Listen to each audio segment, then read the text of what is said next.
সবাইকে অনেক অনেক শুভেচ্ছা। একদম তরতাজা, একদম টাটকা, একদম অর্গানিক, একদম ফ্রেশ। কি বললে খুশি হবেন আপনারা আমি জানি না। আমার বাগান থেকে পেরেছি দুটো কাঁকরোল, একদম স্বর্গীয় ফল যাকে বলে, স্বর্গীয় সবজি কাঁকরোলকে বলা হয়। সেই কাঁকরোল দুটো ভাজি করেছি। আর কাঁকরোলে যা রয়েছে সেটি আগে বলে নিই।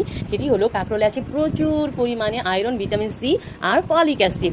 যাদের কোলেস্টেরলের মাত্রা বেশি, খারাপ কোলেস্টেরল, তারা নিয়মিত কাঁকরোল খেতে পারেন। আর যাদের রক্ত স্বল্পতা রয়েছে তারাও এই কাঁকরোলের সিজনে প্রতিদিন কাঁকরোল খেলে তাদের রক্ত স্বল্পতা দূর হয়ে যাবে। তো এই কাঁকরোল ভর্তা, সিদ্ধ করে ভর্তা খাওয়া যায়, এভাবে কুচি করে ভাজি করা যায়, আবার এটিকে চাক চাক করে বা গোল গোল করে বা লম্বা লম্বা করে আপনি তেলে ভেজে সুন্দর করে পেঁয়াজ কাঁচামরিচ দিয়ে খেতে পারবেন। কি টেস্ট! আমি আজকে ভাজি করেছি এবং ভাজিটা চমৎকার হয়েছে। মানে ফ্রেশ সবজির স্বাদই আলাদা, সত্যি কথা বলতে। তো লোভনীয় এই ভাজিটি আপনারাও ট্রাই করে দেখবেন। কাঁকরোল নিয়মিত খাবেন যতদিন পারবেন। ধন্যবাদ সবাই।